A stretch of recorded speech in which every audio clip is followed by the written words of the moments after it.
Ya, kembali lagi di Ruang Ganti. Ruang yang Di nanti-nanti. Kali ini saya dan Bang Alip akan membahas seputar atau update sekitaran sepak bola Indonesia tentunya. Kita mau update dulu dari yang paling awal, itu adalah kabar disumpahnya Saini Patinama yang akan disumpah hari ini. Tanggal 24 nih kita syuting, 24 hari Selasa. Januari, ya. Yang akan disumpah hari ini akan menjadi WNI dan kabarnya Bang bakalan bisa membela timnas pas FIFA Matchday. Kapan sih FIFA Matchday itu? FIFA Matchday Maret. Maret ya? Maret. Belum ketahuan lawannya, belum ada update terkait itu. Tapi menurut lu sendiri gimana nih Bang? Saini Patinama. Bagus. Ya, bagus doang. Singkat bet padat.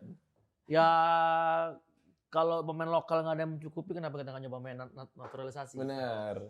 Selama dia memang mau jadi WNI, apapun alasannya demi ini itu bodo amat. Yang penting demi timnas Indonesia dan ya demi masa depan sepak bola Indonesia lah gitu sih. Tapi kalau misalkan lu ngelihat, ini kan Saini Patinama posisinya di kiri nih Bang. Kiri apa tuh? Kiri, bek kiri. Oke. Sama kayak Pratama Arhan. Itu menurut lu sendiri persaingannya bakal kayak gimana nih Bang? Menurut, di posisi itu. Kalau menurut gue semakin banyak saingan semakin bagus bagi timnas Indonesia. Betul. Karena kalau pilihannya cuma Arhan doang, ketika Arhan cedera, tahun 2020 kemarin nih. Iya. FF Arhan cedera di match pertama, yang ngenin si Edo. Dan hasilnya suatu sih lagi jelek. Semakin banyak pemain bagus di satu posisi itu semakin bagus bagi timnas Indonesia. Setidaknya Sintayong nggak perlu, atau pelatih timnas yang lain yang ntar tuh nggak perlu bingung lah. Untuk ya rotasi juga ya Bang, yang misalkan capek. Kan tahun ini ada tahun ini akhir tahun awal tahun depan tuh kan ada Piala Asia di Qatar. Harusnya Saini itu udah bisa main. Udah dong, kalau misalkan FIFA Matchday bisa main masa. Nah, semoga juga fit sampai Piala Asia. Kan kita nggak tahu kan apa yang terjadi nanti kan. Soalnya itu kalau Januari berarti Liga tuh masih jalan harusnya. Kompetisi luar. Nah, nggak tahu ntar didilan sama timnya si. Oh iya benar. Timnya Saini, timnya. Tapi kan Piala Asia kan masuk agenda FIFA Bang. Masuk agenda FIFA, jadi harusnya mah diizinkan boleh main lah. Cuma tetap aja kan klub kadang ada yang tidak mengizinkan dalam alasan apa. Tapi gue emang maksudnya menantikan banget sih penampilan Saini Patinama, apalagi di timnas ya. Kalau di Viking udah terbukti lah, udah oke lah. Cuma kalau di timnas nih dia bakalan nyetel apa enggaknya nih sama kawan-kawannya. Nyetel atau enggak masih terlalu dini karena kita belum tahu.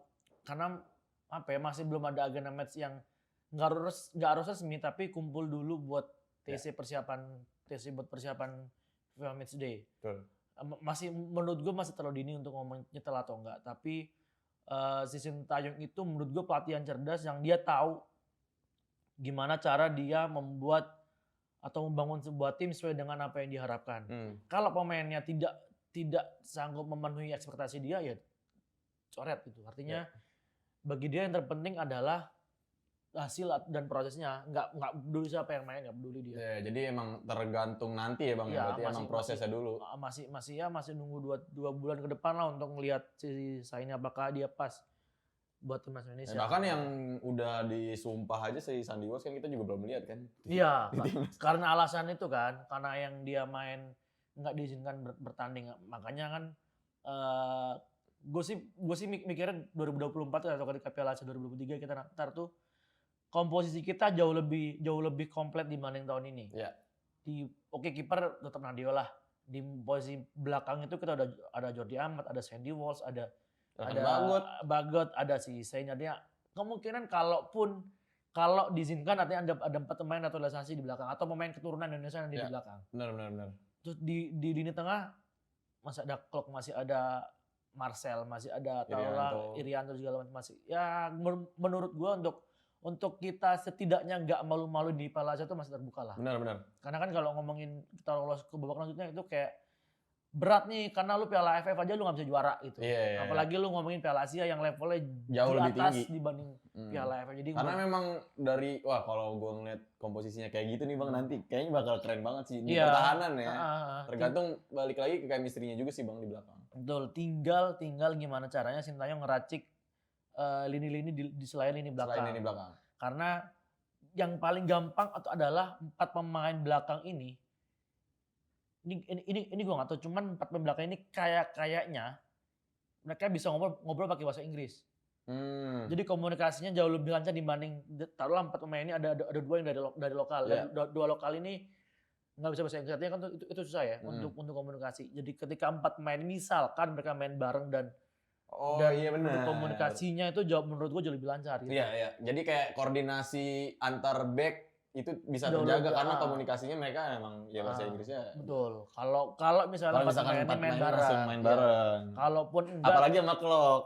Nah, apalagi kalaupun enggak ada sosok si Asnawi yang main di Korea, artinya kan dia mau nggak mau harus bisa bahasa asing kan, kalau cuma bahasa Indonesia. Benar. Jadi ini juga tantangan buat pemain-pemain lokal kita Bang ya nggak sih? Buat maksudnya ya selain memang untuk tim, ya ini kan untuk perkembangan mereka juga kan, bisa bahasa Inggris segala macam itu kan buat kedepannya. Betul. Apalagi dia main di luar kan, Arhan, terus Asnawi. Gimana lo mau main di luar kalau lo bahasa Inggris, yang bahasa Inggris tuh bahasa paling universal.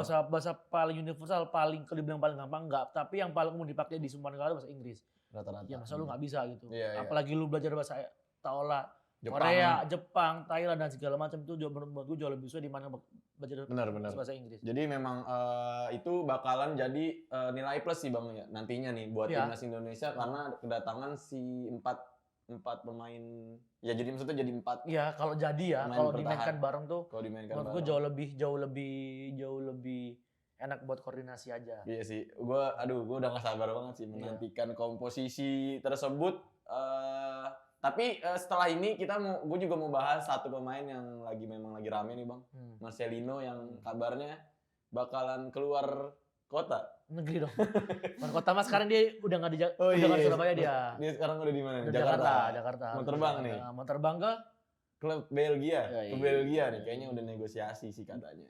Nanti kita bakalan bahas soal Marcelino ya, tapi kita tahan-tahan dulu nih Bang Alip untuk ke segmen selanjutnya. Jangan kemana-mana, tetap di Ruang Ganti.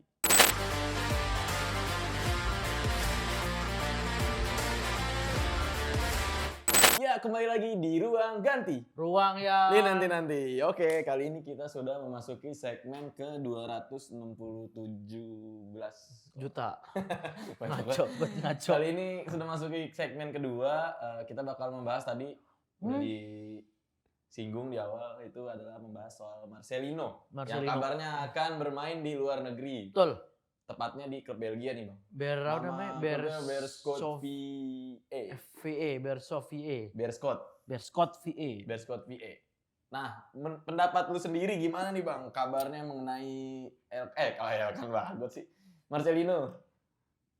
Gue dukung. Lu dukung? Dukung. Kenapa? Asal, ya kita gini-gini aja kan pertandingan Indonesia. Tapi Bang, apakah case-nya nanti bisa sama seperti Arhan? Bisa. Asnawi? Bisa dong. Sangat-sangat bisa. Itu memang yang ditakutkan oleh netizen Indonesia. Betul, karena apalagi agennya sama. Bisa, cuman dari gue sendiri gue ngerasa Marcelino itu punya kualitas yang beda dibanding Arhan, terus Egy ataupun Witan.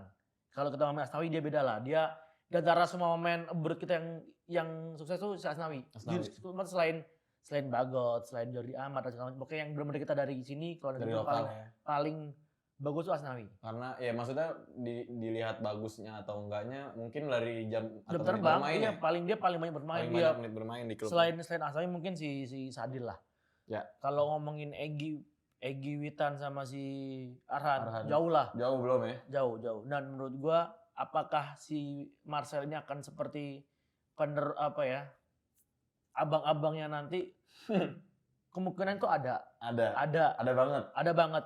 Tapi gua agak yakin si Marcel jauh lebih punya potensi lebih mental sih kalau gua ngiranya. Gua ngerasa mental. Iya. Gue ngerasa mental aja dia jauh lebih siap untuk ke negeri tuh dibanding 3 pemain yang tadi. Masalahnya kan ya sejauh gini, pemain kita kalau keluar negeri tuh masalah tuh apa sih? Banyak sebenarnya. Ya. Bahasa kendalanya. Bahasa, homesick. Terus sindrom nggak? Sindrom apa nih? Star syndrome. Main di luar negeri. Mungkin. Tapi yang paling bahaya adalah lu nggak bisa meninggalkan kebiasaan-kebiasaan buruk lu di Indonesia ketika kalau ke luar negeri misalnya. Iya. Misalnya lu ketika di Indonesia lu sering makan mie instan. Iya. Lu sering makan makanan gorengan, lu sering Ngopi. makan ya hal-hal buruk yang sebenarnya itu nggak boleh dilakukan oleh atlet lah. Iya. Ketika lu bawa ke luar negeri itu nggak bisa. Dan masalahnya beberapa kali pemain kita tuh bandel bawa kumpulan mie instan dibawa ke sana biar kan gue pengen makan instan, gue makan ini itu. Itu kan itu kan suatu mental yang harus dihilangkan lah, karena itu udah nggak bagus. Tapi gue berharap itu bisa ditinggalkan oleh si Marcel gitu. Oh iya. Perkara apakah dia makan itu atau enggak ya, tapi gue berharap yang buruk-buruk selipan. itu tinggal aja, jangan bawa ke luar negeri karena beda nih luar negeri sama Indonesia nih gitu. Jangankan ngomongin Eropa, kita ngomongin ke Malaysia aja. Itu udah beda. Kalau main ke Thailand aja itu beda gitu. Tapi terlepas dari itu ini kan langsung ke Eropa nih Bang. Menurut lu langkah yang bener nggak sih? Maksudnya kita apakah harusnya kasih aja dulu? Apa tapi emang karena ya udah nih ada minatnya di situ, kenapa enggak gitu kan? Ini kan kasta ketiga juga nih Bang. Kasta kedua dia. Kasta kedua ya? Kasta kedua. Gimana nih? Gini, kalau dia main pindah ke Beerschot VA itu ada satu pemain lokal, ada pemain Indonesia juga yang main di sana. Liam Otogal apa gue lupa, sorry namanya gue lupa. Tapi dia ada pemain lokal kita di sana. Liam Otogana. Nah, diharapkan Bisa. itu bisa untuk dia adaptasi di bantu ya. Misalnya dia main pindah ke sana ya. Kalaupun enggak emang berat sih ketika kita langsung main ke Eropa dengan perbedaan cuaca, suhu dan segala macam tuh susah. Apakah harusnya ke Asia dulu? Menurut gue ya. Tapi jangan di Malaysia. Thailand lah minimal kalau mau di Asia Tenggara. Kalau mau luar ya Jepang, Korea lah. Nggak perlu langsung buru-buru ke Eropa. Tapi kalau memang dia langsung ke Eropa ya berarti dia harus membuktikan bahwa gue di kualitas Eropa, gue bukan di kualitas Asia gitu. Karena dia udah milih jalan langsung ke Eropa. Kan klausulnya Persebaya kan gue nggak mau lepas kalau dia nggak ke Eropa kan. Nah, ketika dia ke Eropa, ya udah. Berarti kan Persebaya tuh udah ngelihat bahwa ini pemain ini punya kualitas Eropa nih, nggak cuma level Asia. Bahkan orang-orang pun udah The Guardian aja menjadikan si Mas itu salah satu wonderkid yang akan bersinar gitu. Itu emang benar-benar ada di klausul kontraknya Persebaya. Ada. Bahwa kan kontrak dia habis tahun ini 2023 akhir, tapi dia bisa keluar kalau dia pindah ke klub Eropa. Dan klausulnya itu terpenuhi kalau dia pindah ke Belgia. Artinya secara kontrak dia nggak masalah lah. Tinggal masalahnya adalah mampukah Marcel membuktikan bahwa gue ini kualitas Eropa. Karena lo kalau pindah ke Eropa, udah lu bukan ngomong level Asia, udah. Level Eropa. Lu udah bukan lagi selevel salah satu pemain lokal yang ada di Indonesia. Enggak. Lu tuh udah pemain Eropa karena lu main di Eropa. Artinya lu harus membawa kultur Eropa itu ke Indonesia. Iya, dari porsi latihan, banyak banget. Macam, meskipun seorang Egy dan Witanto secara permainan nggak berkembang di tim atau secara skill nggak berkembang, tapi secara bentuk fisik itu dia udah berubah. Iya, betul. Egy itu udah berubah. Gue setuju. Dari segi badan. Fisik. Meskipun itu apaan kan lu main bola, lu bukan main gulat, tapi itu penting untuk lu misalnya bodyball sama lawan. Ketahanan tubuh ya. Makanya gue berharapnya Marcel ketika balik ke Indonesia untuk berarti bukan main lokal ya, karena gue gak mau dia balik ke lokal lagi. Iya. Buat apa dia balik ke lokal lagi gitu, buang-buang jauh-jauh. Ya seandainya balik Asia deh kalau bisa. Iya, seandainya balik. Udah gak usah di Indonesia, dia udah bukan saatnya main Indonesia. Seandainya dia balik sebagai pemain timnas, gue berharap dia bisa memberikan efek baik bagi harus sih Bang. Bagi pemain Indonesia lain. Apalagi tahun ini Piala Dunia U20. Dia pemain penting waktunya Marcelino. Waktunya dia berkembang. Kalaupun dia misal banget apa saja dia nggak jadi ke Belgia, karena suatu dalam lain, gue berharapnya di Piala Dunia U20 dia bersinar. Dia dipanggil ke negara lain. Bahkan dia jadi sorotan kan di FIFA, maksudnya dari FIFA nih pemain yang jadi sorotan. Pemain yang ya di Guardian aja mendapuk dia sebagai salah satu pemain muda wonderkid dunia loh coy. Iya, The Guardian bukan media lokal Indonesia, The Guardian. Jadi ini tentunya bakalan jadi apa ya? Pecutan juga nih Bang buat Marcelino juga untuk kedepannya lebih bagus lagi. Dan pemain lokal Indonesia yang lain. Pemain lokal Indonesia yang lain jangan lupa untuk mengejar mimpi kalian. Jangan main Indonesia. Oke, mungkin kita tahan dulu untuk melanjutkan di segmen selanjutnya. Jangan kemana-mana, tetap di Ruang Ganti.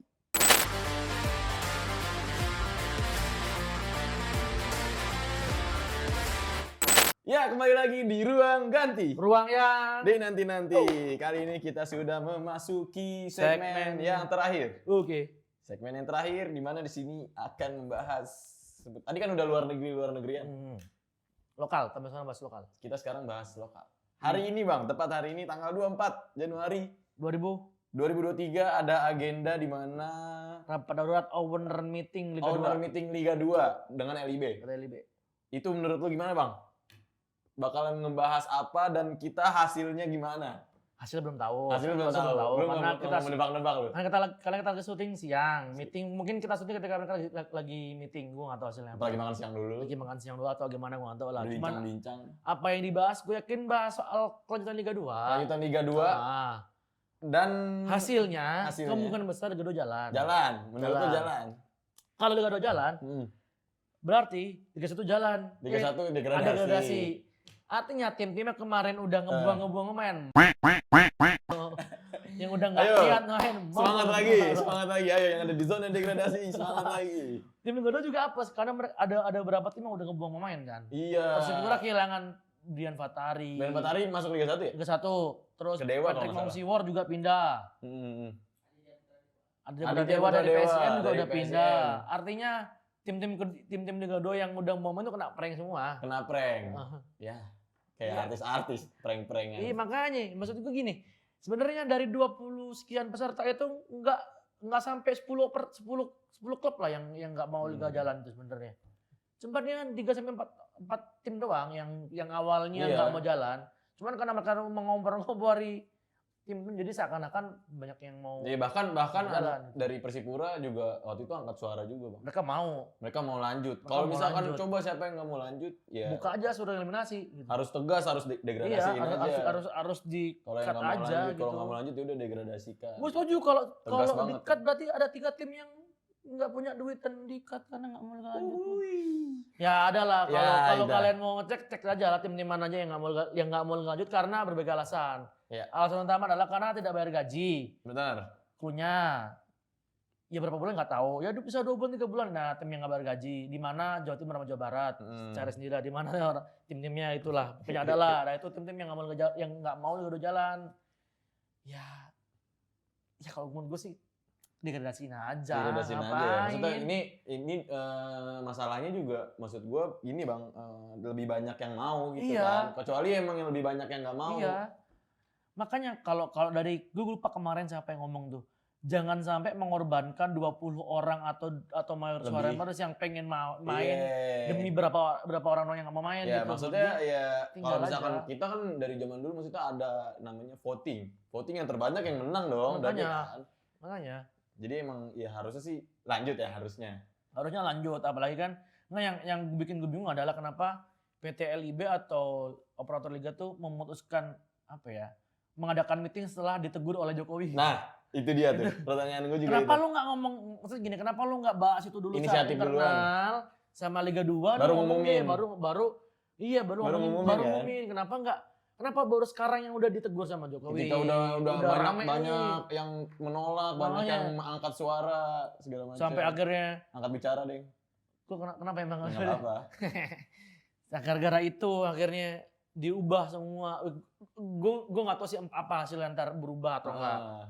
Tapi besar kemungkinan berubah. Kalau kata beberapa orang. Cuman kan kita harus menunggu hasilnya yang resmi lah. Tapi kalau toh enggak berubah, menurut gue bongkar aja semua sampai nggak mau Liga jalan. Apakah itu misalnya tim gue nih, karena gue orang Gresik, tim gue nggak mau jalan, gue akan ngetik langsung gitu. Misalnya gitu. Ataupun gini, bongkar aja siapa yang mau, siapa yang nggak mau. Siapa yang mau dengan sistem bubble, siapa yang nggak mau dan segala macam. Menurut gue bongkar aja biar publik tuh tahu. Karena kasihan supporter kalau gue. Supporter itu dalam mata kecil mereka tuh pengen lihat bola. Tapi itu hiburan mereka. Iya, tapi klubnya nggak mau jalan. Tapi klubnya dia ngomong ke publik, gue mau jalan, gue karena gini-gini. Tapi akhirnya dia nggak mau jalan. Menurut gue bongkar semuanya. Biar supporter tahu, biar publik tahu, biar publik tuh ngeritik klub. Ya. Karena ini momen penting karena gini, Liga 2 ini putusan ini tuh menurut gua ngerembet ke KLB bulan nanti. Depan. Ya benar. Kan bulan depan udah mulai KLB. Udah ganti nih ya. Iya kalau ketumnya. Nah, kalau misalnya klub misalnya supporter nggak suka dengan keputusan manajemen, langsung push sebelum KLB nih biar orang-orang ini berubah semua, orang-orang di Exco, orang-orang di PSSI segala macam. Menurut gue tuh kasihan supporter kalau ditutupi semua. Setuju. Jadi emang dengan apa namanya ya, mungkin harus ditegur dulu Bang ya. Iya. Bingung. Iya kan ya mungkin punya alasan sendiri tapi ya, kan bener. Ya Pak Jokowi kan nggak cuma ngurusin sepak bola kan sama olahraga lain coy. Itu dia benar. Jadi banyak lah urusannya yang lain. Iya, ngurus Kaisang, ngurus Jan Etes. Gimana sih nggak usah ngurusin bola dulu lah, Bapak ini lagi sibuk dan ya orang-orang ini kenapa harus tunggu Jokowi sih? Dan kita lompat ke maksudnya calon-calon yang KLB ini udah fix Bang ya? Belum. Masih akan ada proses verifikasi lagi sampai pengumuman calon resminya itu kalau gua nggak salah tanggal 9 atau tanggal berapa gitu, bulan Februari. Oh, Februari. Nah, itu baru muncul ketok palu tuh. Ini calon-calonnya kan. Nah, itu baru yang tapi ini baru ya 5 itu udah yang kalau itu ya. ketumnya kemungkinan besar mereka akan lolos karena secara administrasi mereka lolos semua. Oke. Jadi lu tim siapa? Gua Lanyala apa Erick Thohir? Erick Thohir gua. Sama dong kita. Kayaknya Erick Thohir sih, Bang. Iya, kenapa enggak Lanyala? Enggak, gua lebih tahu sotoy banget ya. Sotoy ya. Lebih ngikutin Erick Thohir aja sih perjalanannya karena kan umur gua kan masih muda ya. Gua si anjir. Gua nggak ngikutin pas perjalanan prosesnya Lanyala. Kalau lu kan ngikutin lu. Dari kecil. Udah hati-hati ngomongin umur anjir males gua. Oke, mungkin itu tadi obrolan kita seputar pertama Saini Patinama, terus ada Marcelino. Sian. Ya bukan dong, Marcel Widianto. Ya. Terus ada KLB PSSI dan PT LIB atau Liga 2. Mungkin kita akan bahas nanti topik-topik yang lain. Boleh. Atau update seputar ini Liga 2 ya kan. KLB juga. Betul, KLB Liga 2 segala macam. Di episode selanjutnya kalau misalkan kalian punya kritik dan saran boleh tulis di kolom komentar. Jangan lupa di-subscribe, di-like, komen. Saksikan episode Ruang Hati selanjutnya. Sampai jumpa. Bang Alip, lu tahu nggak sih kalau misalkan tanggal 2 November kemarin Kominfo udah menghentikan siaran TV analog dan di beberapa wilayah Indonesia. Terus gue kalau TV gimana? Kalau lu mau nonton TV tetap bisa sebenarnya, cuma sekarang siaran TV analog itu udah beralih ke TV digital. Jadi lu misalkan punya atau ketemu sanak saudara nih, lu kasih tahu nih kalau TV analog ini udah beralih nih ke digital. Bedanya emang apaan? Kalau bedanya dari TV analog dan juga TV digital, ya TV digital ini lebih bersih, lebih jernih, terus siarannya juga lebih banyak. Canggih. Jadi lu harus pakai Bang. Emang udah? Udah kalau gua. Serius gua. Aku belum nih. Berarti kalau misalkan itu lu harus beralih dan kalau misalkan udah makin TV digital jangan lupa saksikan Smile TV.